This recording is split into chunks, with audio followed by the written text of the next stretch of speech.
Imagine this, a young widow from a distant, unfamiliar land. Her future is uncertain. Her heart is heavy.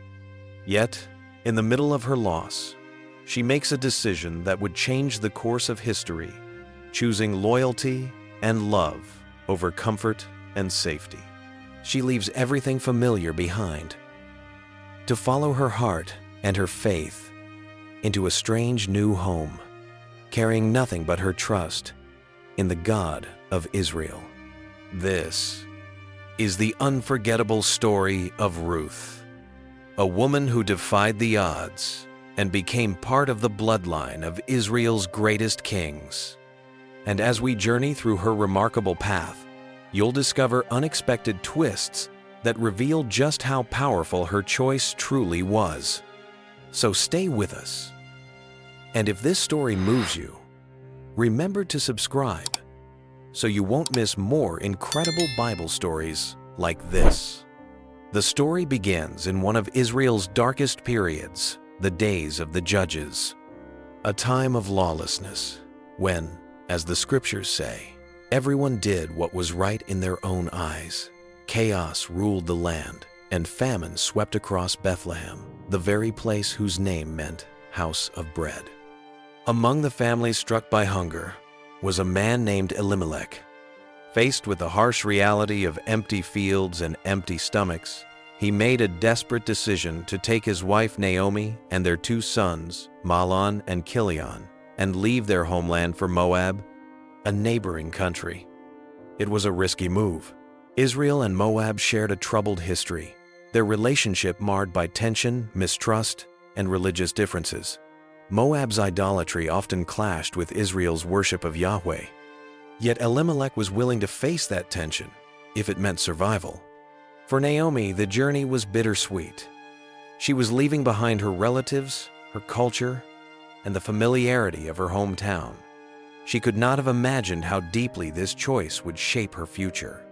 In Moab, the family found a fragile sense of stability. The hostility between the Israelites and Moabites felt distant. Life was not perfect, but at least they could eat. As time passed, Naomi's sons grew older and made a surprising choice. They each married Moabite women. Mahlon married Ruth, and Chilion married Orpah. Intermarriage with foreigners was unusual for Israelites, often discouraged for fear it might weaken their devotion to God. But Naomi welcomed these women into her family. She chose to see them not as outsiders, but as daughters, hoping these marriages might be a new beginning for them all. Then, tragedy struck. First, Elimelech died, leaving Naomi a widow in a foreign land. In that time, a woman's survival often depended on the men in her family. This loss alone would have been devastating, but worse was still to come. Both Mahlon and Chilion also died, leaving Naomi, Ruth, and Orpah widowed and without children. It was an unimaginable wave of grief. Naomi had lost her husband, her sons, and any sense of security. In Moab, she was now a foreigner, with no protection and no way to provide for herself. With nothing left to keep her there, Naomi decided to return to Bethlehem. Word had spread that the famine was over and there was bread again in the land. It was a painful decision going home empty-handed, but perhaps among her own people she could find some comfort. Yet she knew she could not ask her daughters-in-law to follow her into such an uncertain future. They were young and could remarry in Moab. So, with tears in her eyes, Naomi urged Ruth and Orpah to go back to their families. She blessed them, saying, "May the Lord grant that each of you will find rest in the home of another husband." Her love for them was evident, even in her grief. Orpah, though reluctant, eventually agreed. She kissed Naomi goodbye and returned to her people. But Ruth's response was nothing short of extraordinary. Naomi pleaded with her to turn back. But Ruth would not leave her. Her words became one of the most powerful declarations of loyalty in all of Scripture. "Where you go, I will go. Where you stay, I will stay.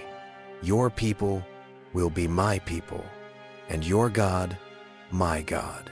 Where you die, I will die, and there I will be buried. May the Lord deal with me, be it ever so severely, if even death separates you and me. This was more than just family loyalty, it was a life-altering decision. Ruth was leaving her culture, her gods, her chance of an easier future to embrace Naomi's people and Naomi's God. That single choice would set her on a path she could never have imagined. The two women traveled together back to Bethlehem. The road was long and uncertain, and Naomi's grief clung to her like a shadow. When they finally arrived, the town was stirred. "Can this be Naomi?" the women whispered. Naomi's answer was heavy with pain. "Don't call me Naomi, which means pleasant. Call me Mara, meaning bitter, because the Almighty has made my life very bitter." She had left Bethlehem full and returned empty. But Ruth stayed by her side. She was not deterred by the whispers or the weight of Naomi's sorrow. Instead, she looked for ways to provide. The barley harvest had just begun, and Ruth asked Naomi's permission to go into the fields to glean to gather leftover grain after the harvesters. This was hard, humble work, often done by the poor and foreigners, but Ruth was willing to face the heat, the dust, and the exhaustion to ensure they would eat. It was in one of those fields that Ruth's life would change again. She happened by what seemed chance, but was truly divine design to enter a field owned by a man named Boaz. He was a wealthy, respected relative of Elimelech. Known for his integrity and kindness, Boaz was a man whose reputation was as strong as his standing in the community. When Boaz visited the field that day, he noticed Ruth among the gleaners. Curious, he asked his foreman who she was. The foreman told him the story of the Moabite woman who had left her homeland to care for her mother-in-law and how she had worked tirelessly from morning until now.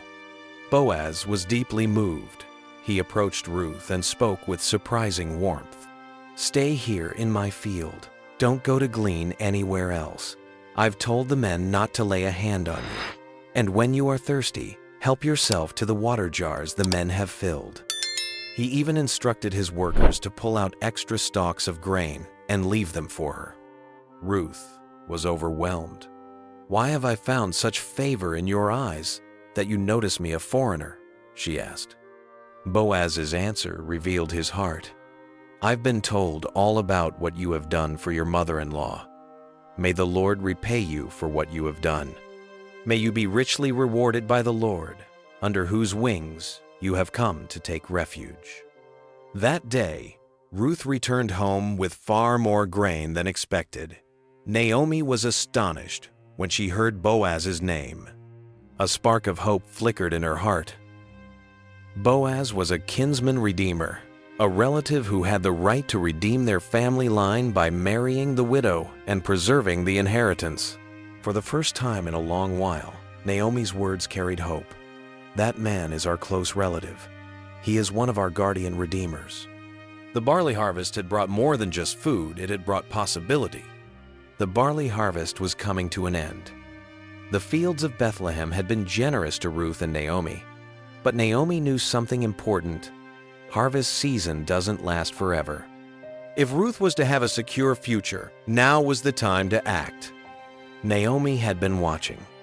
She saw the way Boaz treated Ruth with kindness, with respect, with protection. And she knew something else. Boaz wasn't just any landowner. He was one of their kinsman redeemers, a close relative with the right, and in some cases the responsibility, to marry a widow in the family line and preserve the inheritance of her late husband. But there was a problem. Boaz hadn't made any move to take that role. And Ruth, as a Moabite and a widow, was not in a position to push herself forward openly in public. Naomi decided it was time for a bold and carefully planned step. One evening, she called Ruth to her and said, "My daughter, I must find a home for you. where you will be well provided for. Boaz, with whose women you have worked, is a relative of ours. Tonight he will be winnowing barley on the threshing floor. Wash, put on your best clothes, and go down to the threshing floor. But don't let him know you are there until he has finished eating and drinking. When he lies down, note the place where he is lying. Then go, uncover his feet, and lie down. He will tell you what to do. This was not about seduction. It was about making a humble but direct request for marriage under the laws of Israel. Ruth's answer was simple and full of trust. I will do whatever you say. That night, Ruth watched from the shadows as Boaz ate, drank, and finished his work. The rhythmic sound of the wind separating the grain from the chaff filled the cool night air. When the work was done, Boaz lay down at the far end of a pile of grain, covering himself with a cloak. Quietly, Ruth approached. Her heart must have been pounding. She gently uncovered his feet and lay down, a symbolic act in their culture, placing herself under his protection. At midnight, Boaz stirred. Startled to find a woman lying at his feet, he asked, "Who are you?" Ruth's voice was steady but humble. "I am your servant Ruth. Spread the corner of your garment over me, since you are a guardian redeemer of our family." Those words carried deep meaning. Spreading a garment was a symbolic way of asking for marriage, of seeking the shelter and security that came with it. Ruth was not just asking for herself. She was acting on behalf of Naomi's family line. Boaz's response revealed both his respect and his admiration. "The Lord bless you, my daughter. This kindness is greater than that which you showed earlier.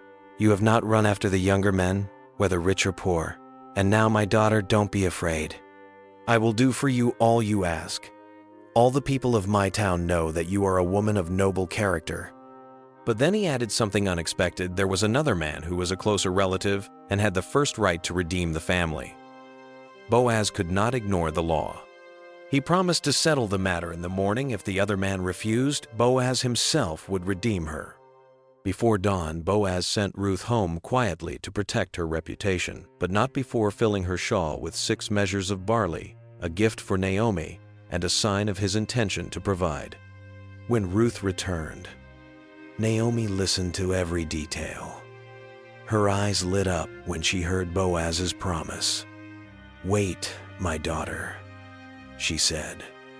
"This man will not rest until the matter is settled today." True to her words, Boaz went straight to the town gate that morning, the place where legal matters were decided. He sat down and called for the closer relative. In front of the town elders, Boaz presented the case. Elimelech's land needed to be redeemed, and whoever redeemed it would also take Ruth the Moabite as a wife to maintain the name of the deceased. At first, the man was interested in the land, but when he learned it meant marrying Ruth, he stepped back. Perhaps it was fear of the complications of marrying a foreign woman. Perhaps it was concern for his own inheritance. Whatever the reason, he said, "Then I cannot redeem it." With that, Boaz declared before the elders, "You are witnesses today that I have bought from Naomi all the property of Elimelech, Mahlon, and Chilion. I have also acquired Ruth the Moabite as my wife." The elders and the townspeople blessed him, saying, "May the Lord make the woman who is coming into your home like Rachel and Leah, who together built up the family of Israel. And may your house be like that of Perez, whom Tamar bore to Judah." And so Ruth's transformation was complete. She had journeyed from foreign widow to honored wife. In time, the Lord blessed Ruth and Boaz with a son, Obed. For Naomi, this child was more than a grandson.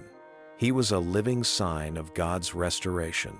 The women of Bethlehem said to her, "Praise be to the Lord, who this day has not left you without a guardian redeemer. He will renew your life and sustain you in your old age. For your daughter-in-law, who loves you and is better to you than 7 sons, has given him birth." Naomi took the child in her arms and cared for him as her own. But this was no ordinary child.